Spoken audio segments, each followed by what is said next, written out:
Tuna somo zuri sana. Tunaangalia mahitaji manne ya mwanaume kwa haraka na mahitaji pia ya mwanamke. Lakini somo la leo ni mwendelezo wa mwanaume kama kichwa. Mwanaume ana mahitaji makubwa manne, anayo mengi, lakini haya hata wao watakiri kwamba ni mahitaji yao. Heshima. Mwanaume anahitaji respect. Yaani heshima, atambulike na mkewe, atambulike na watoto. Mwanaume hata anapokuwa nyumbani anasikia raha akiona inajulikana kwamba yeye yupo. Yaani hata vile mama unavyoongea, unaongea kana kwamba mfalme yuko nyumbani. Lakini jambo la pili ambalo ni mahitaji makubwa ya mwanaume, mwanaume anahitaji sana tendo la ndoa kuliko ugali. Pia mwanaume anahitaji urafiki, fun, na anahitaji kuaminiwa.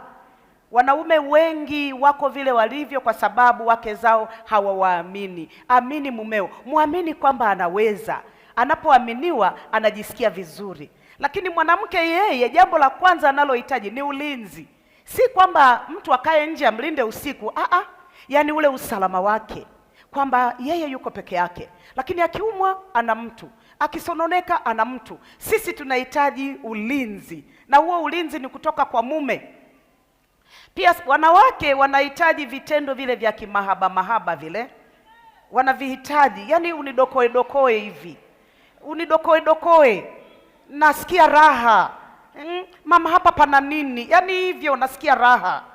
Alafu mawasiliano ya wazi, mwanamke anahitaji mawasiliano ya wazi, na pia uhuru wa kueleza mahitaji yake, mawazo yake, vile anavyojisikia. Na hitaji la mwanamke pia ni kuongozwa na mwanaume. Yaani wanawake wanahitaji mwanaume nyumbani. Tunahitaji kichwa nyumbani. Sio yeye ndiye anaenda kuuliza mkewe, sasa hapa tunafanyaje mama? Mwanaume ni kiongozi wa familia. Mungu ameweka utawala ndani yao. Unaweza ukajiuliza, hivi kweli hata huyu wa kwangu naye ni mtawala? Ndiyo, ni mtawala, ni dhambi tu inammaliza. Tunasoma Mwanzo 3:16. Baada ya dhambi, Mungu anatuambia sisi wanawake kwamba tamaa yako itakuwa kwa mumeo, naye atakutawala. Kichwa, mwanaume ni kichwa. Wakorintho wa kwanza 11:3 anasema, lakini nataka mjue ya kuwa kichwa cha kila mwanamume ni Kristo, na kichwa cha kila mwanamke ni mwanamume. Wakorintho hiyo wa kwanza 11:7, kwa maana haimpasi mwanamume kufunikwa kichwa. Nataka fungu hili, nataka hii sehemu inayosema kwamba mwanaume ni mfano wa utukufu wa Mungu, lakini mimi ni utukufu wa mume wangu. Kwa hiyo mwanaume ni mfano wa utukufu wa Mungu. Hivyo mwanaume sio mtu mdogo wa kujidharau. Mume ni kichwa. Tunasoma Waefeso 5:23, utaeleza. Sasa hebu tuone sifa za kichwa. Sifa za kichwa. Mwanaume, fungua masikio usikie. Kwani kichwani kuna nini? Kichwani kuna nini? Kichwa kina ubongo. Ubongo ni nini? Akili. Kichwa ndio injini ya maamuzi, fikra, tafakuri ya mwanadamu. Kazi ya ubongo ni kuchakata mambo kabla ya maamuzi, kuzalisha hekima. Unahitaji kutumia akili katika kila jambo, mwanaume, kwa ajili ya familia yako na ustawi wake. Utasoma fungu ambalo tumeshalisoma, Petro wa kwanza 3:7. Macho. Kichwa kina macho. Ni kiungo muhimu sana kwenye kichwa. Ili kichwa kifanye maamuzi sahihi, kinahitaji kuona. Mwanaume, uwe na macho ya rohoni kwa ajili ya mkeo na watoto wako, ili kujenga familia imara na bora. Macho yako ya kiroho yakiwa mabovu, ndoa yako itayumba. Mwanaume, utasoma Mathayo 6:22-23 ya kwamba taa ya mwili ni jicho. Basi jicho lako likiwa safi, mwili wako wote utakuwa na nuru. Masikio. Kichwa kina masikio. Kazi ya masikio ni kusikia na kusikiliza. Uwe na uwezo wa kutambua sauti ya mkeo na watoto, kujua kuwa sauti hiyo ina maana gani, ili ufanye maamuzi sahihi kwa ustawi wa ndoa yako na familia yako. Mwanaume ni lazima awe na masikio ya kusikia na kusikiliza. Pua ni kiungo muhimu ambacho kiko kwenye kichwa. Nusa mambo yote yenye harufu mbaya inayotishia ustawi wa familia yako. Nusa mambo mazuri toka kwa mkeo ili umtie moyo ayaendeleze. Kuna wanaume yani yeye yupo tu, hasemi asante kokote. Mama watu anapika chakula kizuri, baba hata kusema asante husemi. Anakupa maji vizuri sana, kiu unakata kabisa na mama anaona kiu imeisha, usemi asante. Baba sema asante. Kuna kiungo kingine kwenye kichwa, meno. Meno ni kiungo muhimu sana kwa kichwa. Kazi yake ni nini? Kazi yake ni kuvunja vitu vigumu kabla havijaingia tumboni.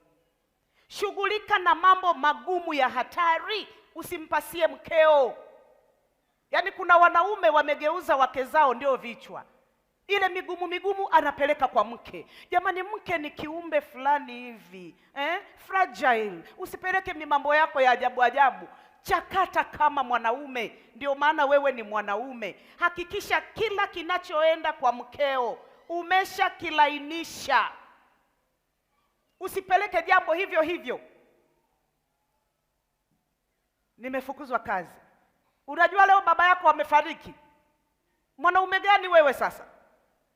Vunja, tafuna vizuri. Ukipeleka kwa mkeo limelainika. Ulimi je?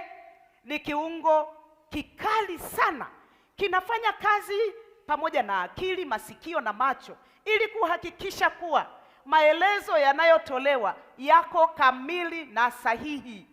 Ulimi wako baba, mume, unatakiwa uonye, ukalipie, ukemee mambo yote unayoona hayana faida ndani ya familia yako. Baba, ulimi huo onya. Kuna wababa anaongozana na mke wake wa halali, lakini mke yuko uchi. Huwa nawaza vibaya, Mungu anisamee, kwamba huyu baba atakuwa na kasoro kwenye ubongo. Yaani mapaja ya kuyaona wewe kule ndani yaliyonona yanatembezwa waziwazi kwa watu, na baba upo tu. Baba, ulimi wako kemea, onya. Na wale wababa watu wazima ambao wanaitwa babu na bibi, kuna mambo unaona kabisa kwamba haya mke wangu anayofanya yanavunja ndoa za watoto. Hivi wewe baba, mke wako kila siku yuko kwa watoto, anaenda kutafuta nini? Anakuacha wewe, naenda kuwasalimiapo. Anaenda kuwasalimiapo nini? Tulia na mumeo mama, acha watoto wafurahie ndoa zao. Wamama wengi leo tunavunja ndoa za watoto wetu, wamama wa kike na wale wa upande wa mume. Hali si shwari. Hatuendi kuwasalimia watoto bila sababu. Sasa hivi kuna simu. Tumia simu kuwasalimia watoto na wajukuu. Mwanao ana chumba kimoja na unaenda kwa furaha. Mama, sasa kama unavyoona sasa, wanakujaribu waone zimo kichwani. Sasa utalala hapa kitandani, sisi tutalala tu hapa chini kwenye mkeka. Haya wanangu, mbarikiwe. Jinga kabisa. Kitanda cha mkweo unalalaje mama? Matusi hayo. Kitanda cha watu, kitanda chao cha ndoa hakipaswi kulala mtu mwingine. Mwiko, matusi. Baba, angalia mkeo anavyozurura kwa watoto, anaharibu ndoa za watoto. Tumia ulimi wako kufariji na kutia moyo yale yaliyo mazuri toka kwa mkeo na watoto ili waendeleze. Baba, ulimi wako ponya, ganga majeruhi ya mkeo. Tumia ulimi wako kumfanya mkeo awe mwenye furaha daima. Akina baba, tumieni huo ulimi Mungu amewapa. Mke wangu, hivi unajua wewe pamoja na kuwa miaka imeenda, lakini bado umrembo mke wangu. Tunataka hayo maneno wa mama. Mama hata akivaaje, baba unagugumia tu. Alafu yule mama anaambiwa na watu wengine, mama fulani umependeza, na limme liko nyumbani halisemi. Na ndio maana wamama wengine anaonekana kama vile anachekesha, kwa sababu kila anachofanya kuvuta attention ya mumewe. Mume yuko kimya, akivaa nguo fupi baba asemi, akivaa ndefu baba asemi. Sasa mama huyu afanye nini? Baba, twende jambo la 7, kiungo cha 7, nywele. Nywele ni nzuri sana, ni ulinzi ili kichwa kisiungue. Utaniambia wenye vipara, Mungu hakuumba watu wenye vipara, vimetokea tu, lakini wote walikuwa na nywele.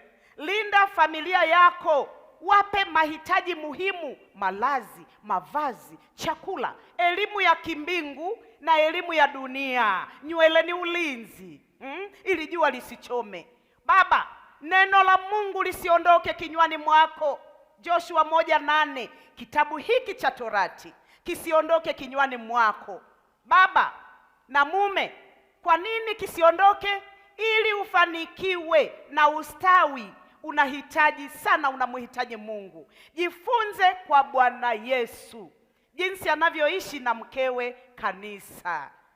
Fanya kama Ayubu baba, ipeleke familia yako kwa Mungu kila alfajiri. Baba, wewe ni ulinzi, wewe ni mfalme. Sikieni watu wa Mungu, tunafahamu habari ya wafalme wa Biblia. Kila mfalme mzuri alipokuja kutawala, ile nchi ilistawi, Israeli walistawi. Baba mwema anayemcha Mungu, familia yake inastawi. Tunasoma Ayubu 1 na fungu la 5. Mwanaume, wewe tunakutarajia ulete mambo mazuri pale nyumbani. Utengeneze taratibu ambazo zitafanya familia iwe nzuri. Mfanye huyu mama afurahi. Kama mama kakifurahi, baba atafurahi zaidi na maisha yatakuwa mazuri. Unajua, wanaume leo nawaibia siri. Wanawake zibeni masikio. Wanawake sisi tulivyo, unachukua kama unatingisha kama kiberiti hivi. Ukisikia kiberiti kinalia njiti moja, chwaka chwaka chwaka, utakoma. Mama anatakiwa akitingisha kiberiti akute kimejaa. Wanawake wanahitaji viberiti vilivyojaa. Mtu asiwadanganye kwamba mfumo dume washindwe. Mfumo dume, mbona wazazi wetu waliishi furaha, tukazaliwa vizuri? Haya mambo tunayoleta ambayo si asili yetu, haya yanatumaliza. Na nafikiri kabla sijaondoka kwenye hii mikutano, tutajifunza kwa undani hilo jambo. Nimeona ni muhimu sana. Familia ili istawi inamhitaji Mungu.